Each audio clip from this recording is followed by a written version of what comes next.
All right. Hello everyone. My name is Gadir Lavadens with the Global Forest Coalition. Welcome to this press conference organized by the Global Forest Coalition, which is an international coalition of indigenous peoples organizations and NGOs defending social justice and the rights of forest peoples in forest policies. So this press conferences is also co-hosted by allies from Viento Sur, Chile, from the Institute of Socioeconomic Studies in Brazil, and from the Indigenous Environmental Network from the US. In this press conference, our panelists will address some issues related to what we call false solutions that do not really address the structural problems of climate change. Therefore, that's why we're not seeing any results. But on the flip side of things, we're also gonna address what alternatives there are because they exist. People on the ground have solutions that go far beyond the carbon market reliance. So let me begin by with my colleague, Suparna Lahiri from Global Forest Coalition. Please, Suparna. Thank you, Gadir, and good afternoon, all. So it's Friday. It's almost the end of the week. And if we kind of think of what have we achieved in this week, probably 99% of us would say not much, nothing.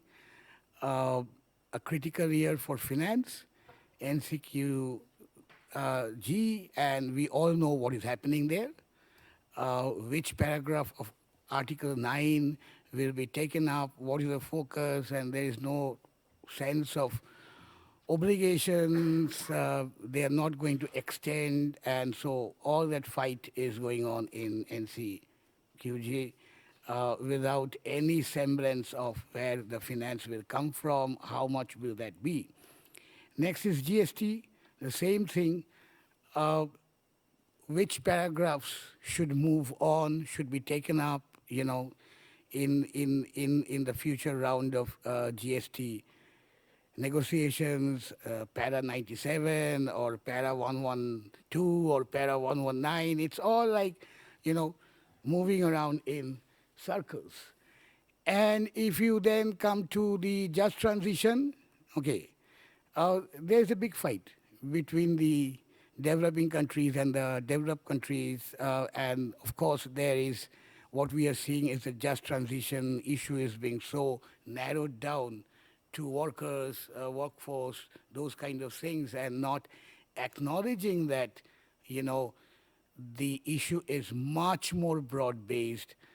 Issue is much more encompassing not only the workers, but the communities, the impact of fossil fuel and you know, other heavy polluters, and so it's not even taking shape on what to focus our negotiations on the just transition work stream.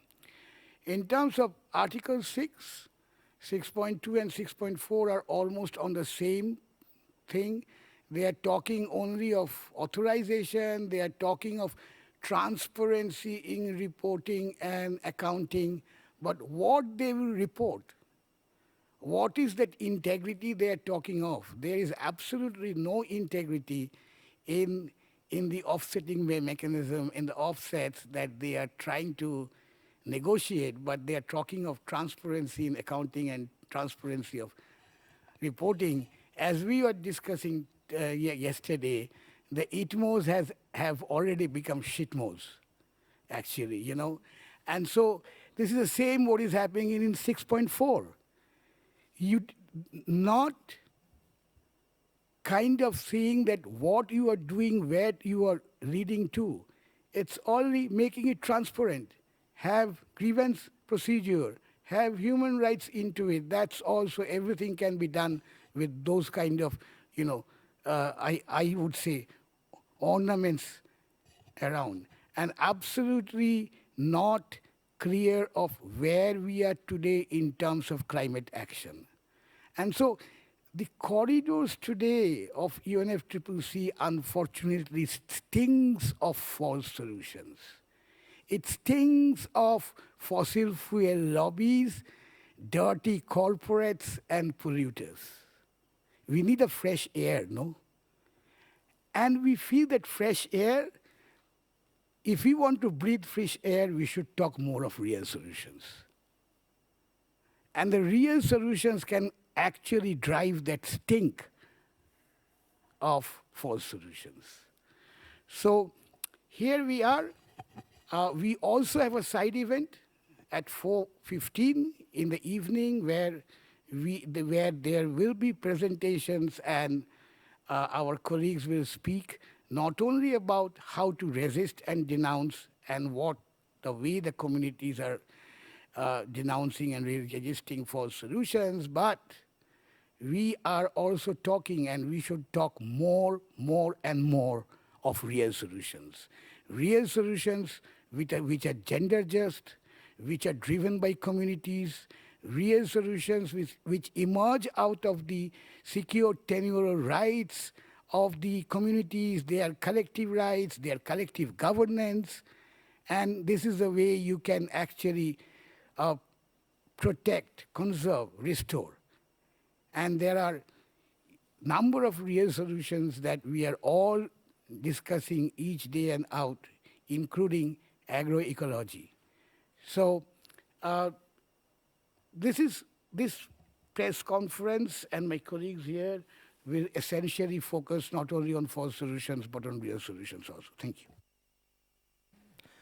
Thank you very much, Suparna, for setting the scene and what's happening in the negotiations now.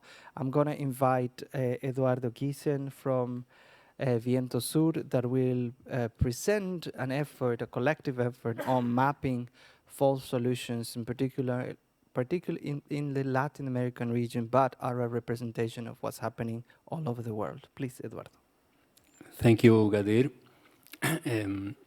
Yes, I am Eduardo Giesen. I am from Colectivo Viento Sur from Chile, and also I am the DCJ, Demand Climate Justice Regional Coordinator for Latin America and the Caribbean. And jointly, DCJ, Latin America and the Caribbean, with the Latin American Platform for Climate Justice,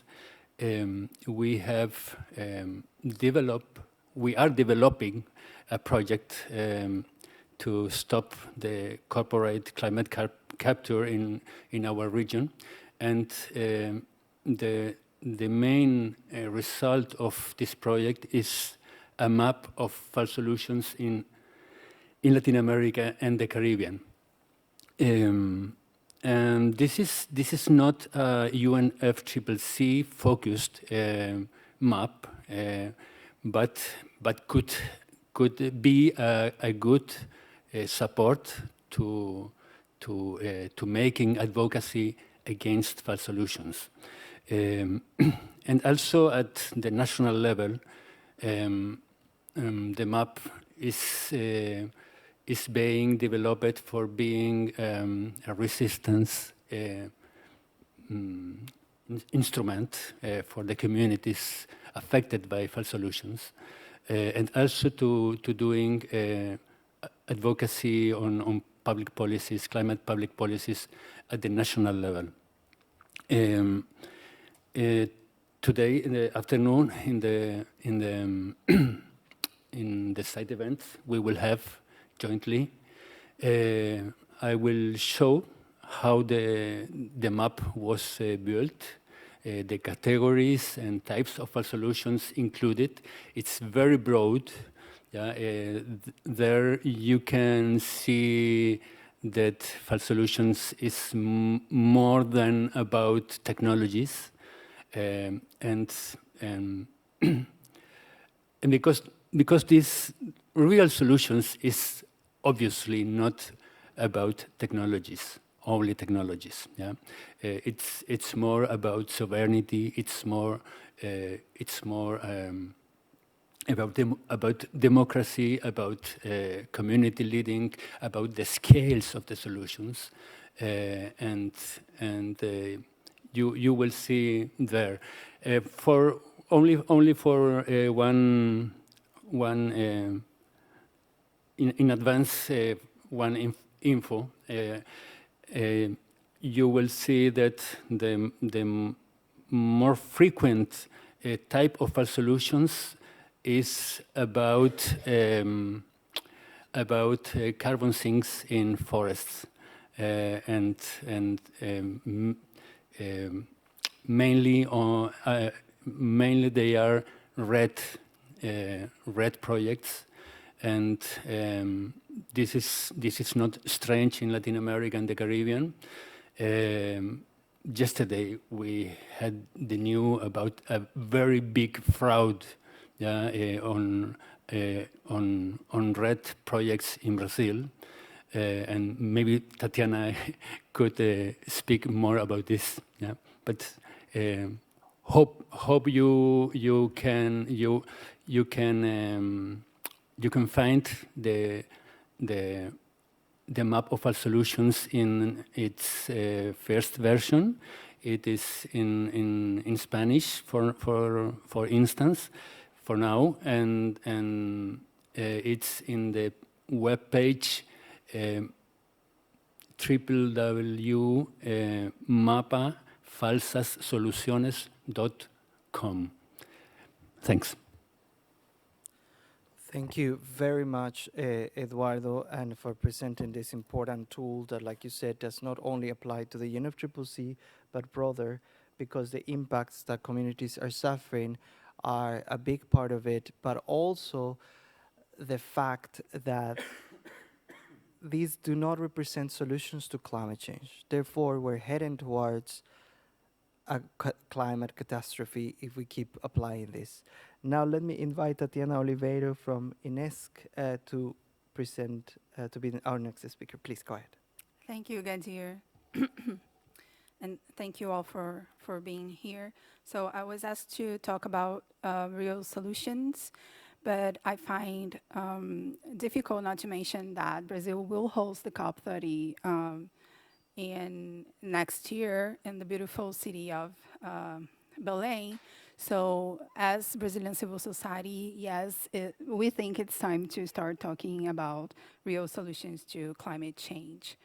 I want also mention that as shown by a report of Global Forest Coalition, it is urgent to divest from false solutions to climate change, such as carbon markets, geoengineering, and nature-based solutions that negatively impact land rights. On the side of real solutions are the ways of living of indigenous peoples, Afro-descendants, and local communities observed by the IPCC, making the panel, the IPCC voice, that those do represent real solutions already in place to climate change. So briefly, I want to talk about territorially based solutions, which I will describe as a proposal for new economic thinking and enacting of development policies that respect the complex local economic systems and the social, environmental, and cultural diversity among the various peoples of the very different existing Amazons created by each one of those peoples and communities. We are talking about a way of organizing socially and economically that depends on the full functioning of a biome to present better results to the communities. It is an economy of complex ecosystem management, and it has been so for centuries. It is also an economy that employs most of the population in the context of a global labor crisis, contributing to the well-being, income, and subsistence of communities, especially of women. So to sum up, I'm going to give you just a few examples what I want to say with when I claim these territorially based solutions. When we think of territorially based solutions, it is very important that we keep in mind the territorial rights and land rights coupled with strategies for the common use of natural resources are central to this discussion. Food security, but mostly food sovereignty through agroecology and agroforestry systems, which also implies developing infrastructure for meeting the demands of local value chains, are also very important. A third aspect of real solutions that we have been discussing in Brazil is decentralized energy projects, like decentralized solar panel outside of the national energetic matrix to adjust energy transition. And of course, funding through climate finance and public procurement policies.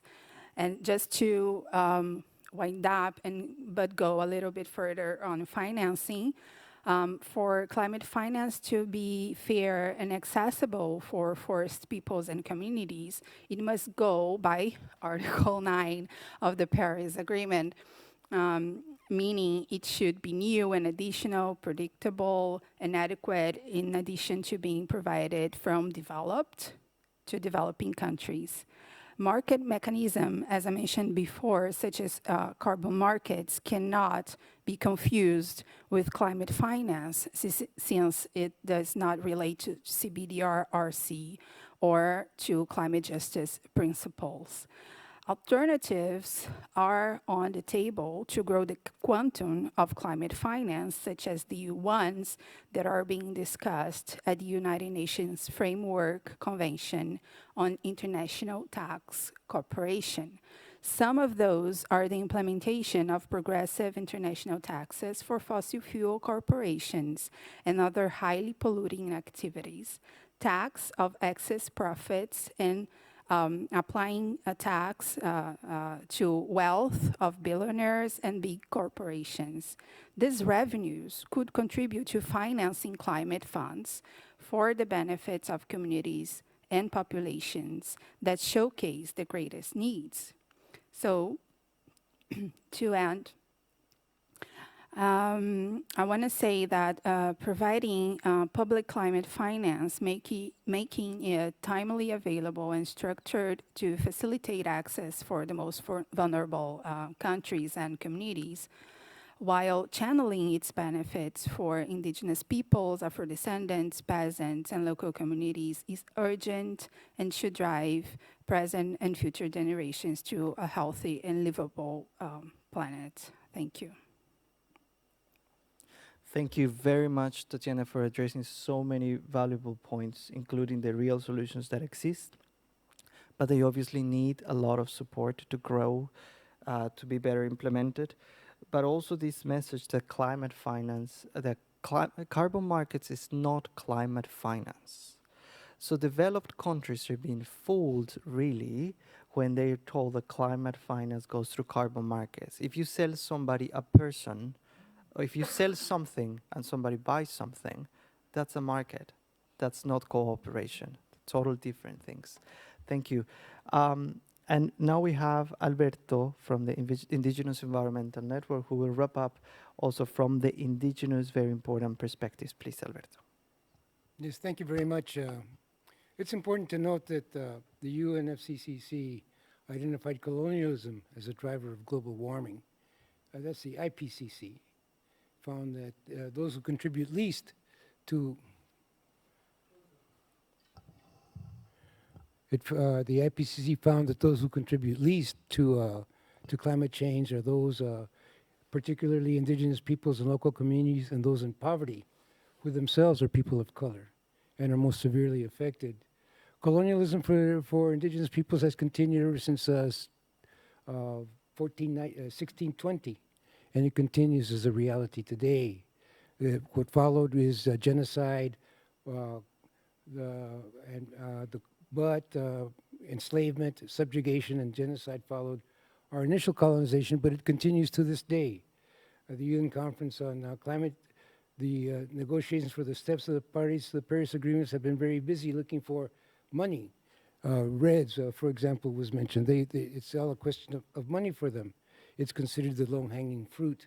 But for REDS has always been for indigenous peoples a land grab. REDS is an ongoing project that they use to generate offsets for their NDCs, both under 6.2 and 6.4. There's been talk now here at this conference about turning 6.8, the non-market solutions, into precursors for market solutions, and that can't be. I mean, they can do their thing under 6.2 and 6.8, 6.2 and 6.4, and they're doing it. Why do they need another market mechanism? So we've been lobbying to keep non-market solutions non-market and not as a precursor to market solutions. We kind of shifted our climate action to a climate justice narrative. We do not distinguish between the global war on biodiversity waged by corporate greed and the wars waged against the cultures, cosmologies, communities, and bodies of oppressed peoples worldwide. Clearly, the Paris Agreement, Article 6, market solutions is itself a major problem. In fact, it's kind of like a double count. They pollute, and then they take credit for that pollution and use it against their NDCs. So it's somewhat like they're profiting doubly. They only allow the continuation of global warming, and putting a price on carbon and it makes it a valuable commodity. But for us, it commodifies Mother Earth, and that's anathema to indigenous peoples. This transition to green economy produces massive human rights abuses. There are also nature-based solutions as a climate solution is also a public relations scheme. The mainstream approach to nature-based solutions monetizes and finances nature by generating carbon offered credits for polluters, so they can claim net zero reductions. MBS produced much of what indigenous peoples have been fighting against for years. Industrial plantations, REDs, enclosures of protected areas, climate-smart agriculture, as well as forest, soil, coastal, and marine ecosystems, and other biological offsets. There's also a scheme that was brought up at the Permanent Forum where they want to declare living things as carbon credits. Presumably the World Bank would buy a whale, and they could quantify the carbon stored in the whale, and that would lead to an offset. I'm not sure how far that's gotten, but that was being discussed in a serious manner by states at the Permanent Forum. The nature-based solutions are a continuation of colonialism and extractivism through stolen lands, removal of indigenous peoples, nation-state resistance to demarcation of ancestral indigenous lands and territories, the privatization and commodification of nature and Mother Earth, with banks continuing to invest in fossil fuel expansion. There is one other point. These market solutions have never worked. The abject failure of the European Union's emissions trading system.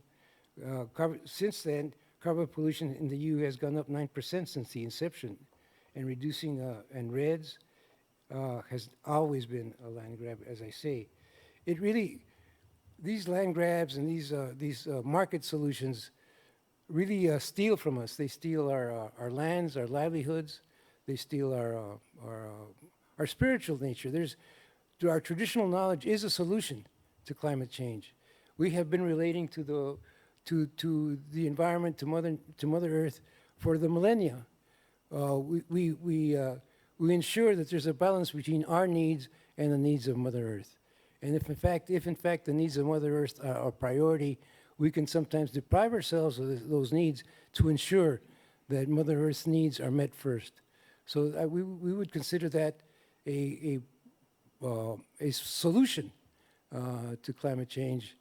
I think that more and more people the worldwide, indigenous as well as non-indigenous peoples, are beginning to adopt that perspective of keeping a balance, not over-consuming, not putting limits on dairy products taxing dairy products, taxing cattle ranches to ensure that those needs are met, that Mother Earth continues to help us survive. Thank you. I wonder if there's time for any questions. No, there's no time. We have a minute. I wonder if there is any questions, at least to raise your question, and then we can address it later on. If there are no further questions, I definitely invite you to visit the material that all these organizations and our allies are putting up forward. On the Global Forest Coalition side, we have excellent material showing how REDD+, the flaws of REDD+, the flaws of carbon market, specific study cases in Colombia, for example, how millions are being put into schemes that are not delivering to communities, and also, but also options on just transition in the agricultural sector. Thank you very much for being with us. Thank you to our panelists. Thank you.